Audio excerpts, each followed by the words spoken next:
Hi friends, welcome to my channel Priyatarangalu audio stories in Telugu. ఈ channel మీకు నచ్చితే subscribe చేయండి. ప్రమదలేఖనం సీజన్ 2 పార్ట్ 28.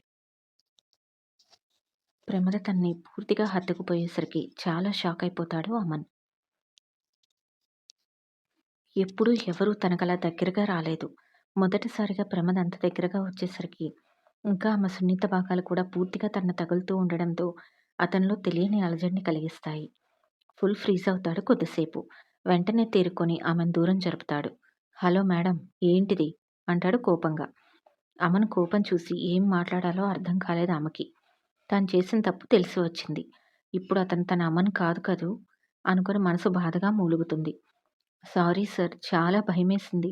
అందుకే తెలిసిన మీరు కనపడగానే అలా చేశాను. నన్ను క్షమించండి అంటుంది తలదించుకొని. ఆమె మాటలో నిజాయితీ కనిపిస్తుంటే ఏం మాట్లాడలేకపోతాడు అమన్. అయినా ఇలాంటి అవసరాల కోసమే కదా మార్నింగ్ అందరికీ మొబైల్స్ ఇచ్చింది. అందులో సిమ్ కూడా వేసిచ్చాం కదా. అది నీ చేతుల్లోనే తగలబడింది కదా. మరి ప్రమాదంలో ఉన్నప్పుడు ఒక ఫోన్ చేయొచ్చుగా అంటాడు కోపంగా ఆమెను సూటిగా చూస్తూ. లేదు సార్, వాళ్ళు నా చేతులు వెనక్కి మడిచి గట్టిగా పట్టుకున్నారు. అందుకే నాకు ఏ అవకాశం దొరకలేదు అంటుంది. అదీ కాక ఆ, అదీ కాక నాకు ఆ ఫోన్ ఎలా వాడాలో తెలీదు అంటుంది తల ఎత్తకుండా. కోపంగా ఆమె వైపు ఒక చూపు చూసి ఇంకేం మాట్లాడకుండా ముందుకు కదులుతూ నాతో రా అని చెప్పి తన కారు దగ్గరకు నడుస్తాడు. కారు ఎక్కబోతూ ఎవరికో ఫోన్ చేస్తాడు. కారులో కూర్చొని వాళ్ళ కోసం ఎదురు చూస్తూ ఉంటాడు. కొద్దిసేపటికి వాళ్ళు అక్కడికి చేరుకోవడంతో ఆ కింద పడిన వాళ్ళందరినీ చూపించి వీళ్ళందరినీ మన ప్లేస్కి తరలించండి అని చెప్పేసి కార్ స్టార్ట్ చేస్తాడు అమన్. ఆట మొదలుపెట్టాడు. ముందుగా నిన్నే టార్గెట్ చేశాడు అనుకున్నాను ప్రమద. ఎందుకంటే నన్ను కాపాడిన నువ్వు అంటే వాడికి కోపం. నేను ఇది ముందుగా ఊహించే నీకు మొబైల్ ఇవ్వాలి కాబట్టి నీతో పాటుగా అందరికీ మొబైల్స్ ఇచ్చాను. అంతేకాదు నీ మొబైల్‌లో ట్రాకర్ పెట్టాను. ఇంటికి బయలుదేరుతూ అనుకోకుండా నీ ట్రాకర్ ఆన్ చేసిన నాకు ఇంటి రూట్ కాకుండా వేరే డైరెక్షన్‌లో నువ్వు వెళ్తున్నట్లుగా అనిపించి విషయం అర్థమై సమయానికి వచ్చి నిన్ను కాపాడాను. లాభం లేదు, నీ వెనక సెక్యూరిటీని పెట్టాలి అని మనసులో అనుకుంటాడు అమన్. అసలు నిన్ను కాదు, మా అమ్మననాలి. నిన్ను తీసుకొచ్చి ఇలా నాకు తగిలించింది అనుకుంటూ మనసులోనే తిట్టుకుంటాడు. మరలా అంతలోనే ఇప్పుడు జరిగిన విషయం గుర్తుకు వస్తుంది. వద్దులే, నువ్వు నా దగ్గరలో ఉంటేనే బెటర్. లేదంటే వాడు నిన్ను చంపేస్తాడు. నన్ను కాపాడిన దానికి అన్యాయంగా నువ్వు చనిపోవడం నాకు ఇష్టం లేదు అనుకుంటాడు. ఇటువైపు ప్రమద ఆలోచనలన్నీ అమన్ చుట్టూ తిరుగుతూ ఉంటాయి. చాలా రోజుల తర్వాత అమన్ స్పర్శ ఆమెకు ఆనందంతో కళ్ళు చెమ్మగిల్లుతాయి. తన అమన్, ఇంకా తన ముద్దుగా అమ్ములు అంటూ పిలిచే తన రామ్. అమన్ వైపు మధ్య మధ్యలో చూస్తూ ఆమె ఆలోచనలో ఆమె ఉంటుంది. ఇలా ఎవరి ఆలోచనలో వారు ఉండగానే కారు ఇంటికి చేరుకుంటుంది. కలిసి వస్తున్న ఇద్దరిని చూసి మిత్ర షాక్ అవుతుంది. ఇదేంటి ఇద్దరు కలిసి వస్తున్నారు? మిస్టర్ యాటిట్యూడ్ ఇంకా మిస్ సెల్ఫ్ రెస్పెక్ట్ కలిసి రావడం షాక్గా ఉంది. భార్య మాటలు విని రవీంద్ర నవ్వుతూ వాళ్ళ వైపు చూస్తాడు. ఏదో జరిగి ఉంటుంది, లేకపోతే నీ కొడుకు తన్ను తీసుకురావడం ఏంటి? అంతే అంటారా? అందులో డౌట్ లేదు వదినా అంటాడు హేమంత్ కూడా. పోర్టికోలో కారు ఆగ్గానే కిందికి దిగి థ్యాంక్స్ చెప్తుంది. థ్యాంక్స్ చెప్పడం కాదు, అలర్ట్‌గా ఉండడం నేర్చుకో అనగానే ముద్దుగా మూతి ముడిచేస్తుంది. క్షణం పాటు తన వైపు చూసి మరలా చూపు తిప్పేస్తాడు అమన్. నేనిక్కడికి తీసుకువచ్చిందిగా మా అమ్మ పనిగట్టుకొని మరి. తానే వచ్చి ఈరోజు నీకు ఫోన్ ఎలా వాడాలో నేర్పిస్తుంది. నేర్చుకో. రేపు నువ్వు నాకు కాల్ చేసి చూపించాలి అంటూ చెప్పి ఇంట్లోకి వెళ్ళిపోతాడు. అమన్ మాటలు విని ప్రమద వైపు చూసి ఏమైంది అంటూ అడుగుతుంది మిత్ర. దారిలో జరిగిందంతా చెప్తుంది. అందరూ షాక్ అవుతారు. కథ మరలా మొదలైందా అనుకుంటూ. సరే వెళ్ళి ఫ్రెష్ అవ్వు, నేనొస్తాను తర్వాత అని చెప్పడంతో వెళ్ళిపోతుంది అవుట్ హౌస్‌కి ప్రమద. అది చూస్తే ఇలా ఉంది, వాడు చూస్తే అలా ఉన్నాడు. ఈ ఇద్దరిని ఎలా ఒక తాటి మీదకి తేవడం?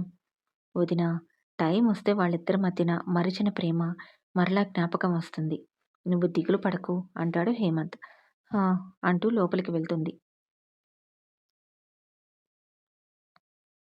తన ఇంటికి వెళ్ళగానే ప్రశాంతంగా స్నానం చేసి ఇంట్లో దీపం పెట్టి కిచెన్లోకి వస్తుంది ప్రమద. గిన్నెలో పొద్దున కూర ఉండడంతో రైస్ కడిగి పెట్టుకుని రేపటి కూరగాయలు కట్ చేసి పెట్టుకుంటుంది. హాల్లోకి వచ్చి బ్యాగ్లో మొబైల్ తీసి ఒకసారి చూస్తుంది.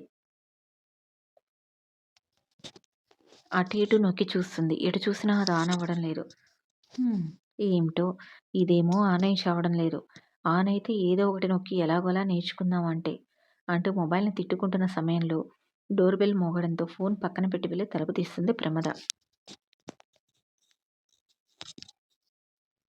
ఎదురుగా మిత్రం చూసి ఆశ్చర్యపోతుంది. మేడం మీరిక్కడ? నీకు మొబైల్ నేర్పించాలి కదా! అందుకే వచ్చాను. మీకెందుకు మేడం శ్రమ? అంటుంది ఇబ్బందిగా. మరోసారి నా కొడుకు చేత తిట్లు తింటావా? అది కాదు. నేర్చుకుంటే పోతుంది కదా! నేనే మీ ఇంటికి వచ్చేదాన్ని కదా మేడం! మీరిక్కడి దాకా ఎందుకు? ఏంటి నీ గోల ఇందాకటి నుండి? నేను రాకూడదా ఏంటి మీ ఇంటికి? అలా ఏం లేదు మేడం. మీరు గొప్పవాళ్ళు అంటూ నసుగుతుంది. నీ మొహంలే కూర్చో. మొబైల్ ఎలా వాడాలో నేర్పిస్తా. ఆవిడ చనువుకు ఆశ్చర్యపోతూనే పక్కన కూర్చుంటుంది. మొబైల్ మిత్ర చేతికిస్తుంది. ముందుగా నీకిది ఆఫ్‌లో ఉంది కదా! ఎలా ఆన్ చేయాలో చూపిస్తాను అంటూ ఆఫ్ చేయడం, ఇంకా ఆన్ చేయడం నేర్పిస్తుంది. శ్రద్ధగా వింటూ ఉంటుంది ప్రమద. ఛార్జింగ్ తగ్గితే ఎలా తెలుసుకోవాలో, ఎక్కువగా ఉంటే ఎలా తెలుస్తుందో, ఎలా ఛార్జింగ్ పెట్టుకోవాలో కూడా నేర్పిస్తుంది. తను చెప్పడమే కాదు దగ్గరుండి మరలా ప్రమద చేత చేయిస్తుంది కూడా. తర్వాత కాల్ ఎలా చేయాలో, తనకి కాలొస్తే ఎలా రిసీవ్ చేసుకోవాలో కూడా నేర్పిస్తుంది. మెసేజ్ ఎలా చేయాలి, ఇంకా ఎలా చెక్ చేసుకోవాలి అన్నది నేర్పిస్తుంది. ఒకసారి చెప్పి తన చేత చేయించగానే మొదటిసారికి నేర్చుకున్న ప్రమదం చూసి సంతోషపడిపోతుంది మిత్ర. నా కోడలు సూపర్ అనుకుంటూ. అయితే ఇప్పుడు నా కొడుక్కి కాల్ చెయ్యి అనేసరికి బాబోయ్! నో అనేస్తుంది ప్రమద భయంగా. ఓయ్! తిట్టాడు కదా! వాడికి తెలియాలి కదా!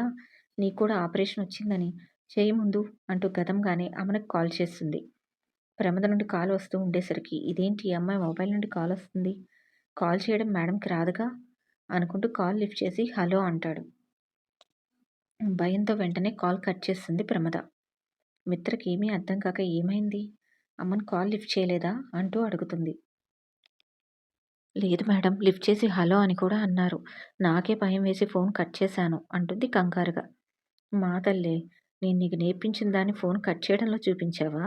అంటుంది వెటకారంగా. ఇంతలో డోర్ దగ్గర శబ్దం అవ్వడంతో ఇద్దరూ అటువైపు చూస్తారు. అప్పుడే లోపలికి వస్తాడు అమన్. అమన్ని అక్కడ చూసి ప్రమద భయంతో చూస్తూ ఉంటే ఎందుకొచ్చాడో వెంటనే అర్థమైపోతుంది మిత్రకి. దేవుడా! ఈ తింగరదాన్ని ఇలానే చేస్తుంది. ఇప్పుడు వీడేమంటాడో అనుకుంటూ ఇద్దరి వైపు చూస్తుంది. ప్రమద కాల్ చేసి కట్ చేయడంతో తనకు కాల్ చేయడం రాదు కదా మరెవరు చేసుంటారు? కొంపదీసి బయటికేమైనా వెళ్ళిందా అనుకుంటూ పరుగునొస్తాడు ఔట్ హౌస్‌కి. అక్కడ ప్రమదం చూసి ప్రశాంతంగా ఊపిరి పీల్చుకుంటాడు. ఈ స్టోరీ నచ్చితే సబ్స్క్రైబ్ చేయండి.